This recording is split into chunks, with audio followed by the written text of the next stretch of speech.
The Injured Senior Podcast is here to help. Like it or not, the senior and elderly population is vulnerable to negligence committed by medical professionals, nursing homes, assisted living facilities, pharmaceutical and medical device companies, insurance companies, and everyday individuals and businesses. Your host, Steve Heisler, creator of the National Injured Senior Law Center, has been advocating for seniors' rights for over 30 years and is bringing you answers to your questions. This is the Injured Senior Podcast. So we are having a conversation with Dr. Janet Stout, Legionnaire's expert and president of Special Pathogens Laboratory. Now, Dr. Stout, can Legionella be in your home water system? Yes. So that probably frightens your listeners to know that a pathogen might be in their water distribution system in their home. But I can tell you that more often than not, most homeowners, because it's a small water system, would be free of Legionella. In our studies, it was about 10% and as high as 30%, depending on the study. But only about 20% of the patients that got Legionnaire's disease that we traced back, actually we could trace back to their home. So it's rare, but it does happen. How is it getting into the water system? Well, the Legionella bacteria are in our natural water systems like rivers and lakes, and it goes through the water treatment plant and it survives because it's very tolerant to the amount of chlorine that's in our water. And then it comes into our buildings, into our homes, into by the distribution network in our cities and towns. So it comes in the cold water in undetectable amounts. Then it goes into the warm water system, and that's where it can grow if it finds a nice home there. So are you saying that it comes in, it goes from the cold water into the hot water system?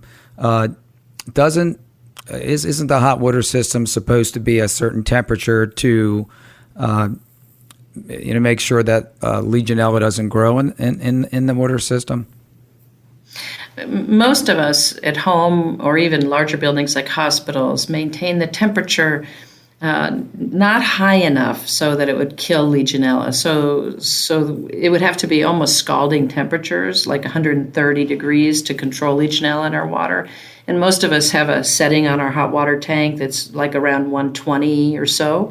And then by the time it comes up into the house, it's about 100 to 110 degrees. And Legionella survives pretty well. So shouldn't there be more than, you would think that there would be more than just 10% or up to 30% of Legionella bacteria in home water systems, correct? Well, yes, that's a logical conclusion. And actually the reason that we did a study in the Pittsburgh area of over 200 homes back in the 1990s, because we knew that hospitals had about more than half of them had Legionella in them. And so we wondered if homes were the same. But homes have much simpler plumbing, not that large recirculating hot water system that larger buildings have. And we were surprised to find only about 10% of those homes that we studied had Legionella in them. Oh, that's interesting. Should seniors turn their hot water tanks off when they fly south for the winter? I would think that could be dangerous. Would you agree? Yes, you asked me, what do I worry about, and what do I really want to tell the seniors that are listening? And this is one of the things that I do worry about, because it's not uncommon for snowbirds to leave their northern homes and go south, and they turn off or turn down the temperature on the hot water tank when they leave. And that gives Legionella bacteria an opportunity to grow while they're gone.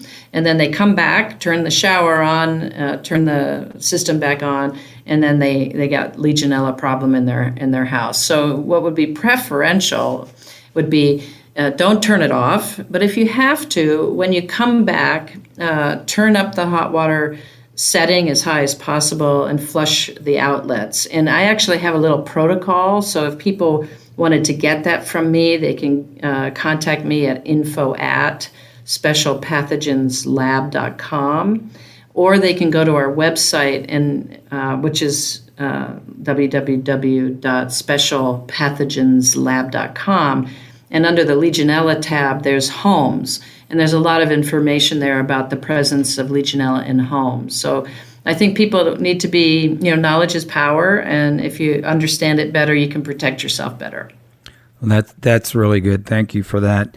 Are there any other simple steps that a senior homeowner can take to limit the chances of Legionella bacteria growing in their water system? Yes, and when you go to our website, you'll see that there's some information of what's called point-of-use filters. And what this means is that you can put a filter on the end of the faucet or the end of the shower that prevents Legionella from coming through. And, you always ask people, what would I do, right? So what would Janet Stout, the microbiologist that studied Legionella for more than 30 years, that calls herself a Legionellologist, what would she do if, for example, I was getting chemotherapy? I knew that I was very immunocompromised. Well, I would put one of those point-of-use filters on my shower and my frequently used faucet to protect me during that period where I'm highly immunocompromised. So there are some things that can be done. Well, if Dr. Stout is saying that we should be putting a filter on our shower heads, then I know I'm going to listen to that. If it's good enough for Dr. Stout, it's good enough for Steve Heisler. So, well. But those filters are used when there are cases that occur in healthcare facilities as a stopgap measure to protect patients. So they're used in healthcare as well. That's great. That's great. Dr. Stout, I want to thank you so much for sharing this important information with us. How can our injured senior and aging population community find you on social media? Well, they can follow Special Pathogens with an S laboratory. So we're on social media. And again, they can reach out to me personally at info@specialpathogens with an S lab.com. That's great. And of course, can you give the website address again? Sure. It's, www.specialpathogens, pathogens lab.com, specialpathogenslab.com. And lots and lots of good information on our website that's very useful. And we also have another informational website, legionella.org. And you can read stories there of people who have suffered from Legionnaire's disease and get other frequently asked questions there. So both websites have a wealth of information for your listeners. Thanks again, Dr. Stout. We will definitely want to have you back because there's so many other things that we can talk about that would be of great value to our listeners. So take care now, and we will be talking to you soon. Thank you so much for having me, Steve. Injured senior and aging population community, thanks for listening to today's episode. It was a good one. I want to, again, thank Dr. Stout for appearing on the show today and just giving us so many nuggets that we can use to avoid having a situation that can come from Legionella bacteria. If you love the Injured Senior podcast, we would love for you to subscribe, rate, and give a review on iTunes. If you want to share your story on an upcoming show, maybe about Legionnaire's disease that you contracted, or have any other suggestions or comments about the show, please email me at steve@injuredseniorhotline.com. As you know, I answer all emails. So until next time, I am looking forward to next week's show. Stay well, stay safe, and I'll see you then. Take care, everybody. Thanks for listening to the Injured Senior Podcast. If you enjoyed the podcast, please rate, subscribe, review, and share on Apple, Google, or wherever you get your podcasts. Connect with us at injuredseniorpodcast.com and sign up for our newsletter. To find out more or to get help at any time, visit injuredseniorpodcast.com or call 855-622-6530. That's 855-622-6530.